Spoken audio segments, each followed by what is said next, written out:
दोस्तों, बाजार आपको कहीं न कहीं ठग रहा है। आपके घरों में ऑनलाइन डिलीवरी के नाम पे जो चीज़ें आ रही हैं, उसमें कहीं न कहीं विदेशी कंपनियाँ एक ऐसा फर्जीवाड़ा कर रही हैं जिसकी की जानकारी शायद आपको नहीं होगी। लेकिन दिल्ली हाई कोर्ट ने अभी हाल ही में अमेज़न को ट्रेडमार्क उल्लंघन के मामले में जम के फटकार लगाई और $39 मिलियन का जुर्माना भी लगा दिया। अब क्या है ये कहानी, इसके बारे में जानना बहुत ज़रूरी है। अमेज़न द्वारा भारतीय कानूनों की बार-बार अवहेलना किए जाने के मामले को लेकर दिल्ली उच्च न्यायालय ने ई-कॉमर्स दिग्गज अमेज़न पर बेवरली हिल्स पोलो क्लब ट्रेडमार्क का उल्लंघन करने के मामले में ये कार्रवाई की है। यह फैसला तब आया जब अमेज़न इंडिया प्लेटफ़ॉर्म पर इसी ब्रांड के समान लोगो वाले वस्त्रों की बिक्री करते हुए पाई गई।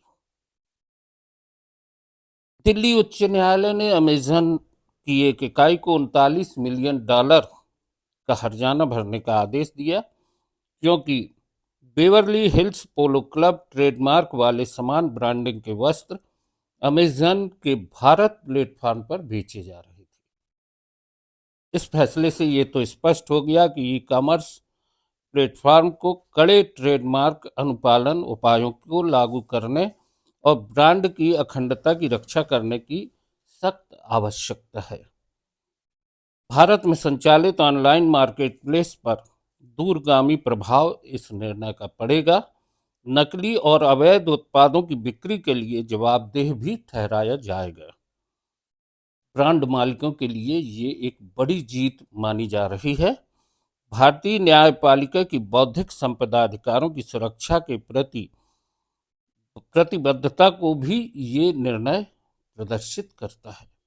अमेज़न का कानूनी उल्लंघनों का एक लंबा इतिहास रहा है, जिसमें नकली उत्पादों की बिक्री, कर चोरी और भारत के ई कॉमर्स नियमों का उल्लंघन करने जैसे आरोप अमेज़न पर लगते रहे हैं।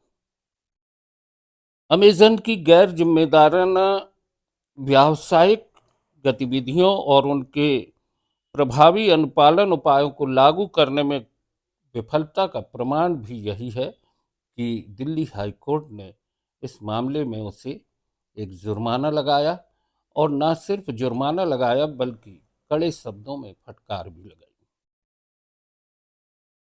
आपको बता दें, confederation of all India traders ने भारतीय सरकार और नियामक संस्थाओं से आग्रह किया है कि अमेज़न की बार बार होने वाली गलत गतिविधियों के खिलाफ कड़ी कार्रवाई करें और भारतीय व्यवसायों को विदेशी ई कॉमर्स कंपनियों के अनैतिक और अवैध व्यापारिक तौर तरीकों से बचाने के लिए उचित नीतियां लागू की जाएं। Confederation of all India traders के बीसी भारती, जो कि राष्ट्रीय अध्यक्ष हैं, राष्ट्रीय महामंत्री प्रवीण खंडेलवाल हैं, इन्होंने ये अपना पत्र भारत सरकार को भेजा है। जिस तरीके से ऑनलाइन शॉपिंग में बड़ी विदेशी कंपनियां आकर भारत के व्यापार को प्रभावित कर रही हैं और लोगों को गुमराह करते हुए कर चोरी जैसी गतिविधियों में संलिप्त हैं, इस पर रोक लगाने के लिए जरूरी है कि कड़े से कड़े कानून बनाए जाएं, ताकि भारतीय बाजार की जो शुद्धता है, जो ईमानदारी है, वो बनी रहे। उपभोक्ताओं को भी एक बेहतर वातावरण मिलेगा, बेहतर सामान मिलेगा, बेहतर सामग्रियाँ, उत्पाद की गारंटी भी मिलेगी।